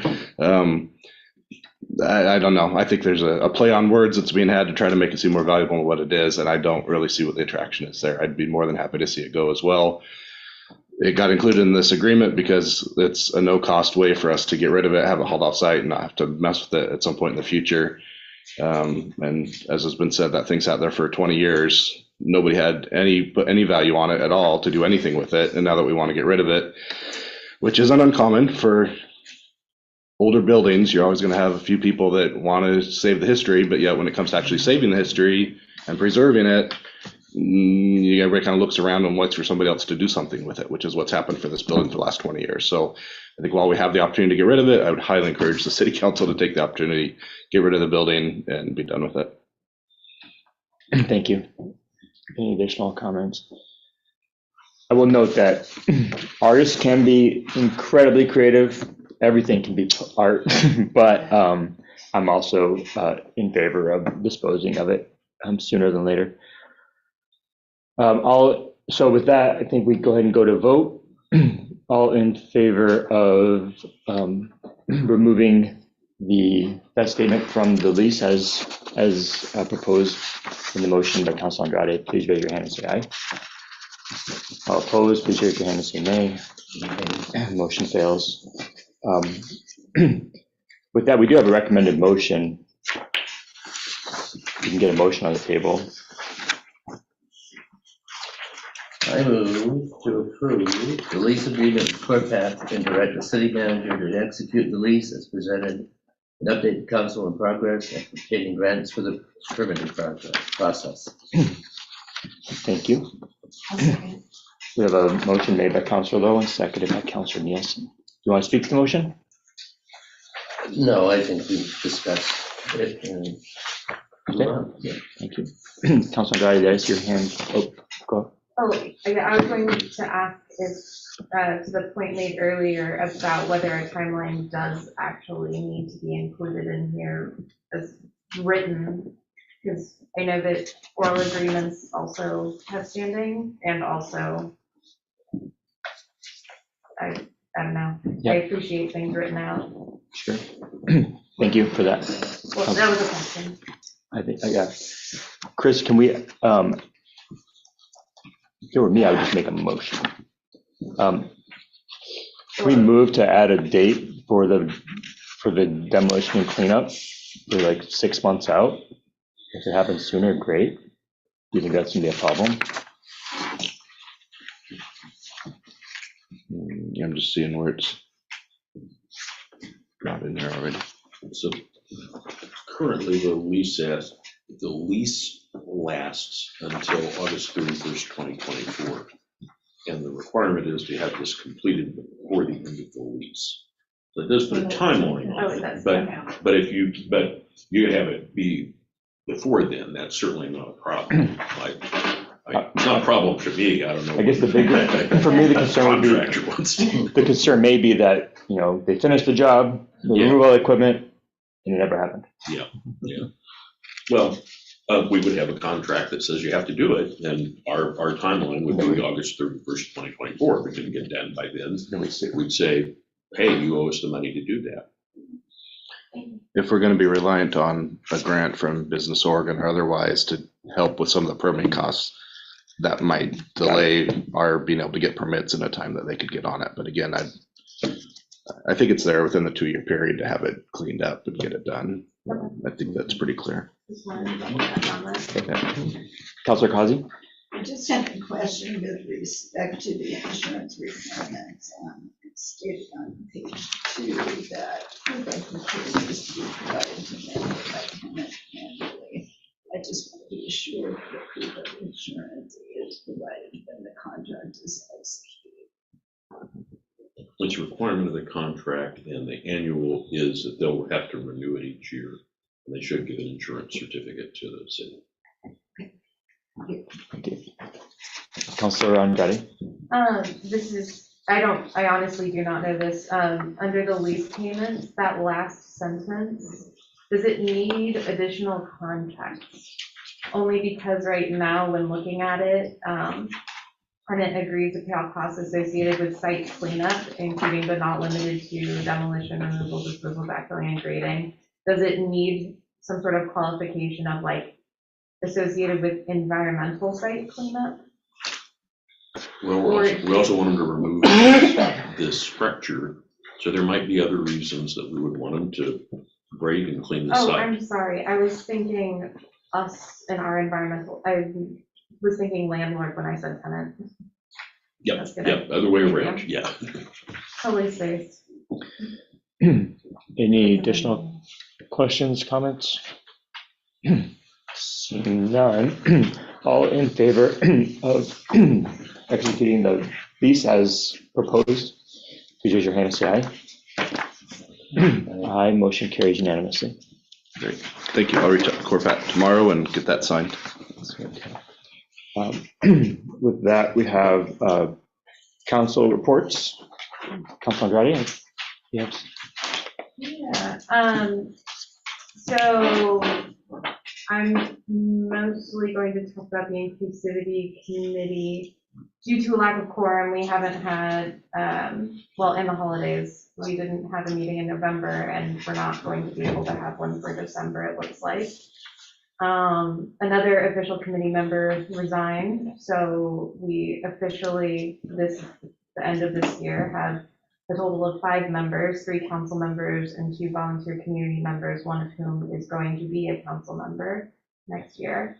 The agenda for the next meeting includes talking about equity, diversity, inclusion, and accessibility training and the budget, learning opportunities for 2023, learning opportunities and celebrations from our inclusivity calendar that we'd like to spotlight, committee structure and the committee priorities, and if we can get to it, proclamation and resolution procedures.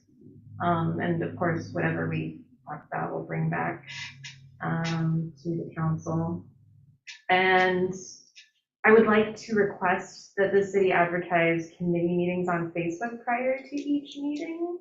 I think, I would be curious to see how many people are interested, like how many people see the meeting advertised and go, oh, maybe I should go to that. And, maybe we'll have increased numbers that way. Might as well try. Can we do that, please?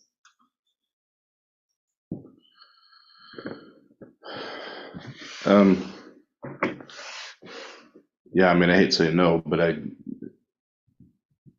yeah, we can make it happen. We could do a reoccurring Sure. schedule. Why don't we run it for 6 months or so and see if we see some increase, and if we see increase, we'll keep doing it, and if not, then we'll Can I chime in? stop doing it. Sure. I was previously doing that, setting events for, on Facebook.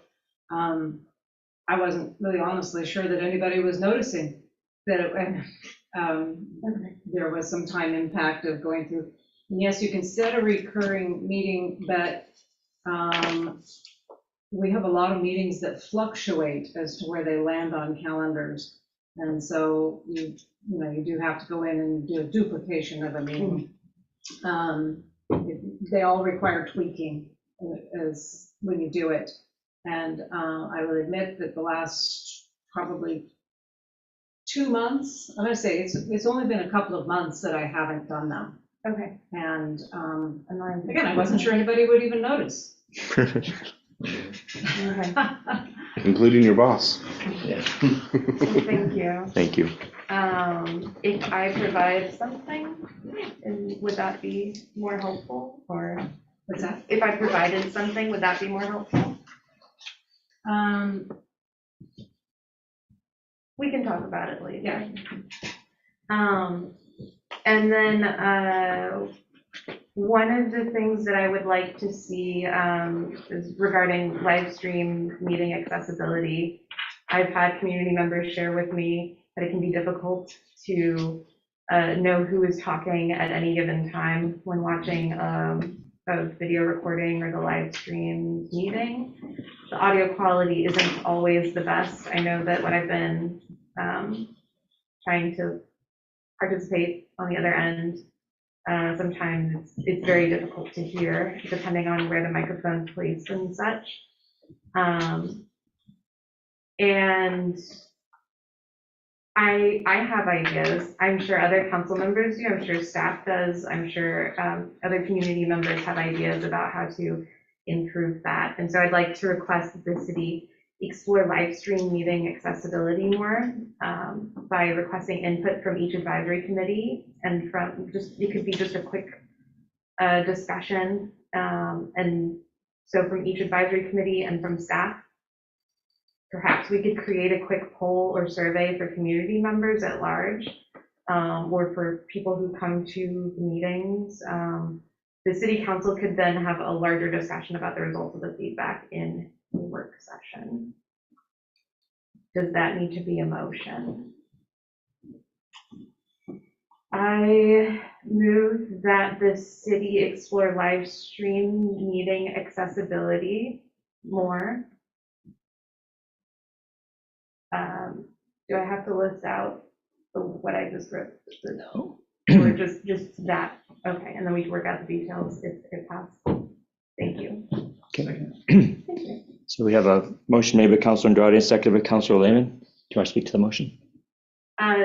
Just accessibility is really important to me, and I think that we can. I think it's important to make sure that our community members know what's going on, and okay, we should help in whatever way we can. Thank you. So any further discussion? Councilor Kazi? I believe that the city manager shares this concern and also has some thoughts for improving the quality of the audio. It might be worth hearing what those are before we consider making a broad-based study. Yeah, we've ordered a new speaker system. It'll be ceiling, or microphone system, be ceiling mounted. It's a fairly expensive unit, but it's supposed to be a lot better. We've got a professional consultant's going to install that for us. They're going to help us with some of our video connectivity issues as well, install a few speakers in here, but it's not going to do, I don't know if Councilor Andrade's main concerns are on just the audio and being able to hear, or if it's more like accessibility, or if by accessibility you mean like being able to hear what's going on in the meetings, or. It's really all of it. Yeah, so that may be a partial solution, but I don't know that would be all encompassing, so. Councilor Lehman? Yeah, I'm a little concerned about the closed captioning stuff too. I think that's a great idea. I just don't know if it's panning out as we had expected it to. And not being able to identify the individual speakers. And, you know, it's nice that we have this great view and we can see that the council's in session, but it's very difficult to see who's actually, like right now, I'm talking to you guys and not talking to the camera, which I should be doing if I want people in the ether to be able to see who's talking. Does that make sense? So I don't think we need to go to the extent of every person has their own camera, but it might be worth exploring if every person has their own microphone. Because in the past, it seemed like it was easier to identify who was speaking based on the microphone and things like that. So I don't know if that's the actual case, but that's my impression. And it sounds like we've already ordered some systems and that they'll be installed probably in the first quarter. Yeah, well, I don't have a date yet. It's been ordered. I don't know when. I don't know how backed up they are. Once they got a delivery date, then they were going to set up an install date with me, and I haven't heard from them. Got it. Councilor Johnny? Did you say that you're getting additional cameras too? Because like I agree. I don't think we each need our own. And at the same time, like I know Corvallis, they have like I think they have 2 or so where they show like one half of the room and then the other half of the room, and you can see multiple people. And that way, you can look like you're looking at the community. They have a video operator who's steering a dome camera. Oh, really? Yeah. Oh, they have way more money than we do. Right. I mean, we can look at the budget and look to add more personnel to come and do the AD stuff here, but Ruth and I struggle with what we have right now. So Actually has a lot of audio issues, but the video works better. So I'm going to move that we table this until after we get this new system installed and revisit it at that point. So motion made by myself, seconded by Councilor Lehman. All in favor of tabling this motion until that date, please raise your hand and say aye. Motion carries unanimously. Appreciate the sentiment. We are trying to make things better. I recognize we're not there yet. Yeah. Any other council reports? Councilor Lehman? Yeah, there's going to be there was a presentation put together about the carbon-friendly spaces that is going to be posted on our website if it isn't already. I'd like to see it. Chelsea created the website yesterday. It's live today. Perfect. So it's on our website, city website. So I encourage everyone to go out and review that so that I don't sound like a crazy person when I'm the only one who's ever talking about carbon-friendly spaces. Excuse me. Okay, thank you. Any other council reports? I do. Councilor Nielsen. I think Columbus Community Services is doing some great things. They'll be distributing their holiday cheer things coming up next on the 16th of this month, and having a board meeting. If I'm not mistaken, is the 22nd, is it correct? Right, fourth, third, well, it's gonna be the Wednesday. It'll be a Wednesday, it'll be in person. Yes. We're gonna go to quarterly in-person meetings. Good things on holiday cheer. Helps a lot of families in Columbus. That's right. Good program, important things happening, so thank you, PCS. Thank you. Other council reports? I have one more thing. Because he's Too late, not, you already did. Because he's not here anymore, I just want to point out for Councilor Edmonds that the ridership looks like it's back up. I noticed. To the 2013-14 levels, so that's pretty exciting. You hear that, Doug? I love it. Yeah, he'll appreciate that. Other council reports? I would just mention that the Heritage Tree Program is now live on the Public Works, under Public Works. And the form is live. And we're finalizing the plaques and certificates which will incorporate some of the icons from the inlays that will go in the streetscapes project. Oh, cool. So it's almost there. Excellent. Thank you. Any other council reports? And I'll just take this last moment. Or do you have stuff? I have a couple things. I'll let you go first. Just a couple of HR related things I think it's important for the council to be up to date on. Tomorrow, staff's holding our annual turkey and or pig shoot. I don't know what we're shooting at this year. Cardboard turkeys or cardboard pigs. We've done both.